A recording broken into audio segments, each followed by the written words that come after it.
Hello, my name is Tara. I am a partner technical consultant working in the North America Partner Services Division at Microsoft. Today, I will be discussing the new features in Microsoft Dynamics GP 2013 R2. In this session, we will be going over the new features in the General Ledger, Receivables Management, Payables Management, Bank Reconciliation, and Fixed Assets. General Ledger includes the following new features. First, General Journal Transaction Entry window allows users to copy and paste a new journal entry from an Excel spreadsheet into Microsoft Dynamics GP. Second, the Account Segment Setup window allows users to roll down account segment description changes to existing accounts. Third, the General Ledger Year-End Closing window allows users to open the most recent historical year in the General Ledger. Lesson 1.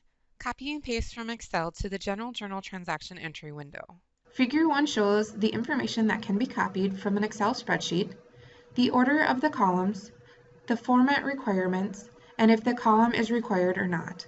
The columns are distribution reference, account number, debit amount, and credit amount. Microsoft Dynamics GP will paste data from the 4 columns only, with an exception of analytical accounting, which will be described in a later video. If analytical accounting is not activated and there is data entered in the 5th column, all the data existing beyond the 4th column will be truncated. Figure 2 shows an example of an Excel file. The Paste button has been added to the upper right portion of the General Journal Transaction Entry window to allow for the new functionality. By default, the Paste button is enabled when the window is initially opened. However, if there is any line items entered in the bottom portion of the window, the Paste button will be disabled or grayed out. Let's take a look at this feature in action in Microsoft Dynamics GP 2013. Here's an example of a spreadsheet that I've created so I can copy and paste into the General Journal Transaction Entry window. Highlight the data in Excel, be sure to exclude the column headings. Right-click and copy the selection. If you do copy the column headings, validation errors will occur when you paste in the data. Now that I have information copied from my Excel document, I'm going to open up the General Journal Transaction Entry window by going to Transactions, Financial, and clicking on General. In this window, I'm going to take my cursor and put it into the account field, then choose Paste.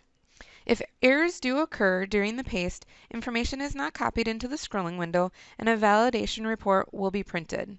Now at this point, you can enter in the remaining information into this screen, the transaction type, transaction date, the source document code, reference, and currency ID, and save it to a batch if you choose so.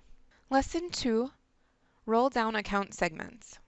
In previous versions of Microsoft Dynamics GP, description changes made in the Account Segment Setup window would affect new accounts entered in the system going forward only. Now the Save button functionality has changed in the Account Segment Setup window to allow users to roll down account segment description changes to existing accounts. When clicking the Save button in the Account Segment Setup window after making a change to the description field, Figure 2 shows the message that will appear. When Yes is chosen, all the accounts that contain an equivalent or originating segment description will be updated with the new segment description. In other words, the description will roll down to all existing original account descriptions. In addition, the new description will be assigned to the appropriate segment, number, combination, and accounts entered in the system going forward will be assigned the new segment description. Please be aware if the description is left blank and the user chooses to roll down the changes, the corresponding account description will be updated with a dash character, as the account description cannot be blank. When No is chosen, no segment descriptions are rolled down to the existing accounts. The new description will be assigned to the appropriate segment number combination, and the account entered into the system going forward will be assigned the new segment description. Let's take a look at the Roll Down Account Segment feature in action in Microsoft Dynamics GP 2013. For this example, let's take a look at an account that I already have entered into my system. By clicking on Cards, Financial, Account, I'm going to enter in the account that I have entered. Take note of the description field and close this window. Now I'm going to open up the Account Segment Setup window, Microsoft Dynamics GP, highlight Tools, highlight Setup, highlight Financials, and click Segment. In here I have segment 1 is division, so I'm going to do 200 and see accounting is in there. I'm going to change it to test and I'm going to click save, click yes to roll down. I'm going to close this window and verify my change by going to cards, financial, and account, pulling up the account, and I can see my change is made in here in the description field. Lesson 3, open historical year. In the General Ledger year-end closing window, shown in Figure 1, the Reverse Historical Year button has been added to allow for this new functionality. The Reverse Historical Year button opens the Reverse Historical Year window, shown in Figure 2. This window is used to open the most recent historical year. For example, if you have closed the years 2013 and 2012, the year 2013 will appear in this window. Simply click on the Process button to reopen the most recent historical year. It is always recommended to make a backup of your company before and after reversing the historical year. Keep in mind, only the user in the Reverse Historical Year window can be logged into the company while the process is running. All other users must be logged out of the company. If you are using analytical accounting, the analytical accounting information is moved from history to the open year. Let's take a look at this feature in action in Microsoft Dynamics GP 2013. To open the most recent historical year, let's go to the Reverse Historical Year window. Microsoft Dynamics GP, Tools, Routines, highlight Financials, click Year and Closing. Now in this window, click the Reverse Historical Year button. My most recent historical year is 2013, so I'm going to click Process. I have a backup in place, so I'm going to click Continue. Now the process is completed. I can close this window. Now it's going to recommend to reconcile all your open years, starting with the oldest open year first.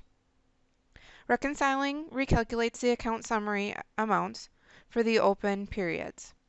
Once that has been completed, then I would recommend taking another backup of your company database. Receivables management includes the following new features.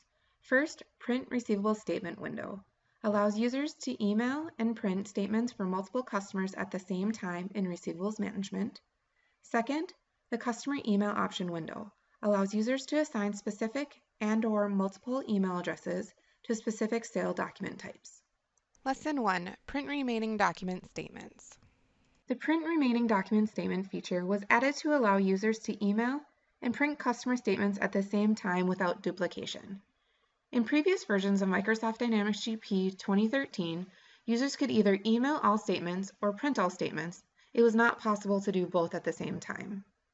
With the new functionality, when the Print Remaining Statement checkbox is marked and the email button is clicked in the Print Receivable Statement window, Microsoft Dynamics GP will first generate emails for all customers set up to receive statements via email using Microsoft Word templates. Next, after all emails have been generated, Microsoft Dynamics GP will then print all remaining statements for customers, including the group who did not receive an email. Figure 1 shows the new Email Option Print Remaining Statements checkbox that was added to this window. This option will only appear when the form on blank paper is selected. Let's take a look at this feature in action in Microsoft Dynamics GP 2013. In this example, I'm going to take a look at Aaron Fitz. Cards, Sales, Customer. I'm pull up Aaron Fitz, verify his email is enabled, close this window, and now I'm going to go take a look at the statements. Microsoft Dynamics GP, Tools, Routines, Sales, Statements. I'm going to create a statement ID of blank form. I need to change it to on blank paper. Now the email option is enabled, so I can check that. I'm going to select my range, click Insert. I'm going to verify that my destination is set to template. Click OK. I'm going to save that option, and I'm going to open it up again. And now I can click Email. Lesson 2, Email Address Based on Document Type, Customers. With this new functionality, when the Enable Radio button under the Email Address Based on Document Type is active, in the Customer Email Option window shown in Figure 1, the user can assign specific and/or multiple email addresses to each available document type. By choosing the Email Address Ellipse button next to the document type, This will open the new email address based on document type window shown in Figure 2. This window is automatically populated with all email addresses associated with each address ID assigned to a particular customer. Simply mark the appropriate box next to each email address in the email address based on document type window to ensure the document types get emailed to the particular addresses. Users can apply the same email address setting to other sales document types by marking the checkbox next to the appropriate document type and then clicking the OK button. Let's take a look at this new feature in Microsoft Dynamics GP 2013. For this example, let's take a look at Aaron Fitz. Click on Cards, Sales, and then click on Customer. Let's pull up Aaron Fitz, click the email button. In this window, I'm going to enable the email address based on document type. And now I can click on the ellipse button. And then in here, I have the CC and BCC selected on here. Down below, I can select I want the same option set to the sales order by clicking the checkbox and click OK. Then you can click OK and save. The next module is Payables Management. The new features are default sort order on Payables Management checks. This allows users to set default sort order that will display in the Print Payables Checks window. Second, document attach integration to Payables. Users will be able to attach documents directly to a transaction in the Payables Transaction Entry window. They will also be able to view documents that flow from vendors and/or from associated purchase order processing documents. Third, email address based on document type vendors allows the user to assign specific and/or multiple email addresses to specific payables purchasing document types for each vendor. Lesson 1, Default Sort Order on Payables Management Checks. The Sort Check By field has been added to the Payables Management Setup window. To change the default sort order that will display on the Print Payables Checks window, the user can simply click on the drop-down arrow next to the Sort Checks By field, highlight either payment number, name, state city, or zip code, and click the OK button in the Payables Management Setup window. Let's take a look at this feature in action in Microsoft Dynamics GP 2013. To change the default sort order option for Payables Management checks, let's open up the Payables Management Setup window. Microsoft Dynamics GP, Tools, Setup, Purchasing, and click Payables. In this window, you will see the Sort Check By option. By clicking the drop-down, I can change it to either payment number, name, state, city, and zip code. For this example, I'm going to switch it to name, and then click the OK button. Lesson 2, Doc Attach Integration to Payables. Doc Attach functionality has been added to the Payables Transaction Entry window in Payables Management. This allows documents to be attached directly to a transaction in the Payables Transaction Entry window and will also be available in the Payables Transaction Entry Zoom. Documents that are flagged to flow from the vendor card will flow to the Payables Transaction Entry window. The paperclip button, attachment icon, has been added to the top right of the window shown in Figure 1. Lesson 3, Email Address Based on Document Type Vendor. With the new functionality, when Enable Radio button under the Email Address Based on Document Type is active in the Vendor Email option window in Figure 1, the user can assign specific and/or multiple email addresses to each document type. The document types are Purchase Order and Vendor Remittance. By choosing the Email Address Ellipse button next to the document type, this will open the Email Address Based on Document Type window shown in Figure 2.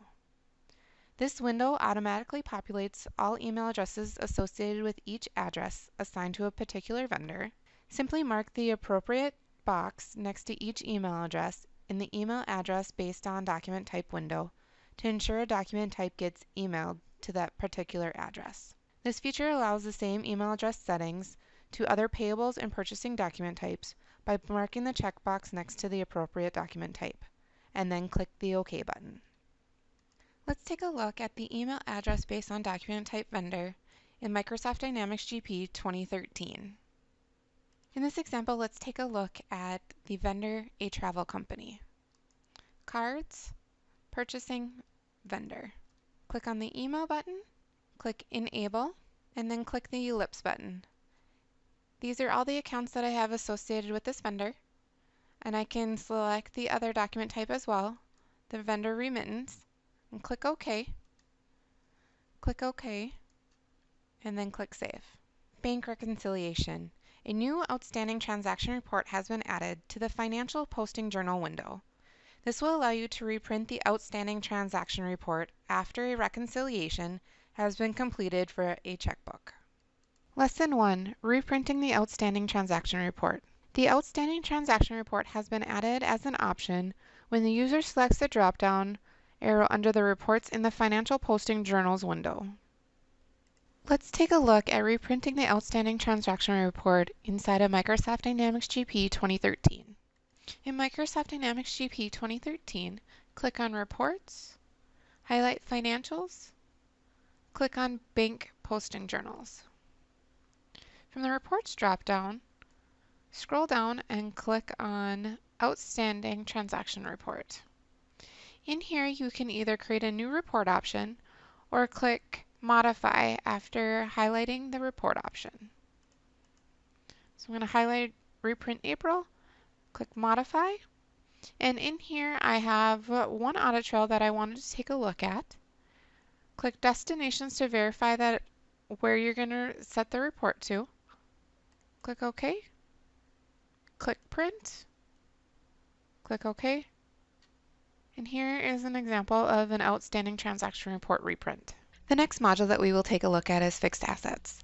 The new feature is Default Asset ID from Class. With this new functionality, it provides an option to default the next asset ID based on class when a new asset is created in the Asset General Information window. Lesson 1. Default Asset ID from Class. The Default Asset ID from Class feature provides a user with additional option for getting a default asset ID value when a new asset is created in the Asset General Information window shown in Figure 2.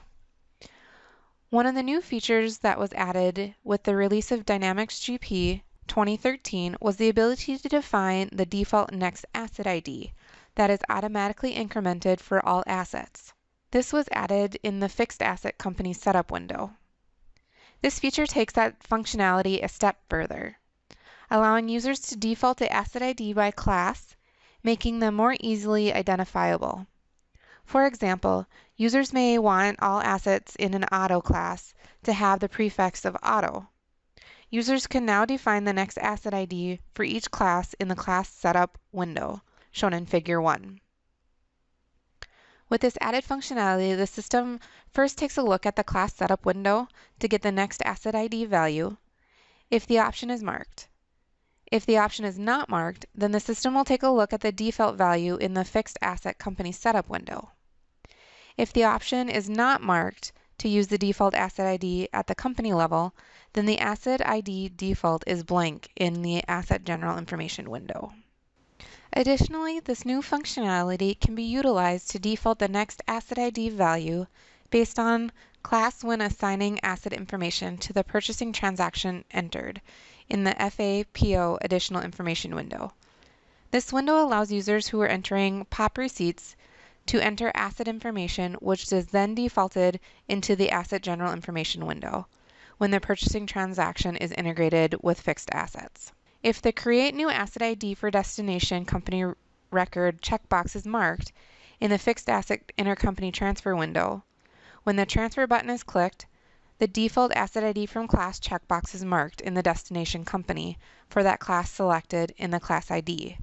Then the Asset ID that is generated from each new asset in the Destination Company is taken from the Next Asset ID field in the Class Setup window for the selected class in the Destination Company. If the Default Asset ID from Class checkbox is marked, and the user selects Class ID in this window, then the selected class and Asset ID will default both on the FAPO Additional Information window and the Asset General Information window when the purchase item is selected from the list to create the asset record. Let's take a look at the Default Asset ID from Class feature in action in Microsoft Dynamics GP 2013.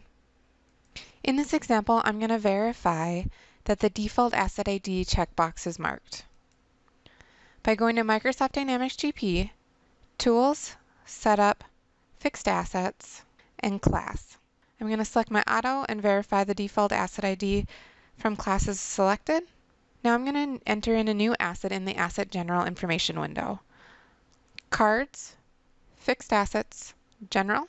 I'm going to enter in my class ID of auto, and in here I can see that my asset ID defaulted in.